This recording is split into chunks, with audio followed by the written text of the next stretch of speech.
తమిళనాడులోని కరూరులో సినీ నటుడు టీవీకే అధ్యక్షుడు విజయ్ ప్రచార సభ సందర్భంగా జరిగిన తొక్కిసలాటలో 39 మంది మృతి చెందారు. ఈ ఘటనలో కుట్రకోణం ఉన్నట్లుగా టీవీకే ఆరోపిస్తోంది.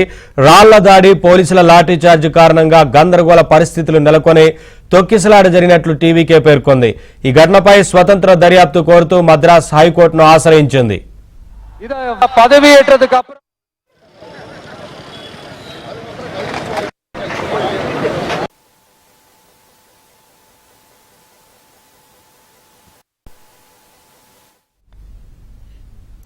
తమిళనాడులోని కరూరులో సినీ నటుడు టీవీకే అధ్యక్షుడు విజయ్ ప్రచార సభ సందర్భంగా జరిగిన తొక్కిసలాటలో 39 మంది మృతి చెందారు.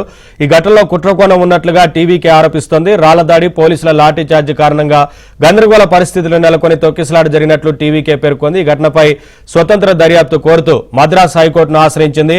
అప్డేట్స్ మా కరెస్పాండెంట్ రుత్విక్ నాని తెలుసుకుందాం. రుత్విక్, టీవీకే పార్టీ మద్రాస్ హైకోర్టును ఆశ్రయించినట్లుగా తెలుస్తోంది కదా, స్వతంత్ర దర్యాప్తును కోరుతూ ఏంటి అప్డేట్స్? ఎప్పటివరకు విచారణకు వచ్చే అవకాశం ఉంటుంది?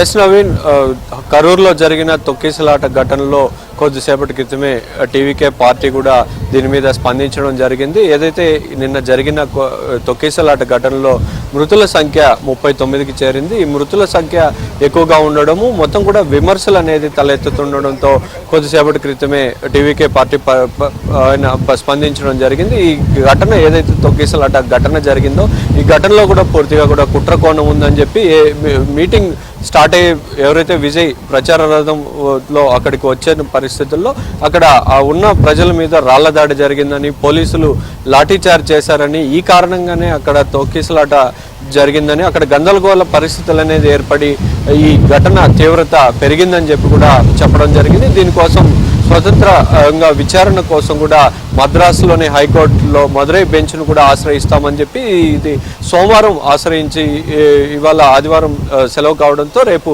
ఈ కోర్టును ఆశ్రయించి కూడా దీని మీద పూర్తిగా కూడా దర్యాప్తు కొనసాగించాలని చెప్పి అది కొద్దిసేపటి క్రితం ప్రకటించడం జరిగింది. మరోవైపు ఈ ఘటనలో 39 మంది మృతదేహాలకు కూడా పోస్ట్ మార్టం పూర్తయింది. మనం ప్రస్తుతం కరూరులోని మెడికల్ కళాశాల వద్ద ఉన్నాం. ఈ కళాశాల వద్దనే కూడా ఉదయం నుంచి మృతదేహాలకు పోస్ట్ మార్టం నిర్వహిస్తున్నారు. ప్రస్తుతం అన్ని మృతదేహాలకు పోస్ట్ మార్టం నిర్వహించి బంధువులకు అప్పగించారు. మరోవైపు ఈ ఘటనలో గాయపడిన క్షతగాత్రులకు కూడా ఇదే ఆసుపత్రిలో కూడా వైద్య సేవలు అందిస్తున్నారు. ఇందులో మొత్తం కూడా 50 మందికి పైగా కూడా ఆసుపత్రిలో చికిత్స పొందుతున్నారు. వీరిలో 12 మంది వరకు కూడా వారి పరిస్థితి విషమంగా ఉండడంతో వారిని ఇద్దరిని మాత్రం కూడా వేరే ఆసుపత్రులకి తరలించి వైద్య సేవలు అందిస్తున్నారు. ఈ ఘటనకు సంబంధించి మొత్తం కూడా కరూరులో ఈ పరిసర ప్రాంతాల్లో హృదయ విదారక పరిస్థితులే ఎదురయ్యాయి.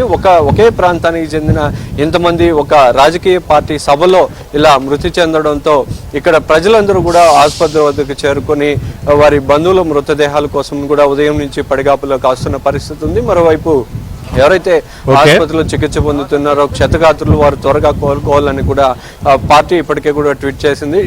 ఈ పరిస్థితుల నేపథ్యంలోనే మొత్తం కూడా ఇక్కడ ఉదయం నుంచి కూడా పర్యటిస్తూ రాజకీయ నాయకులు వారికి క్షతగాత్రులకు బంధువులకు కానీ ధైర్యం చెప్పే పరిస్థితులు ఇక్కడ కనపడుతున్నాయి. Thank you.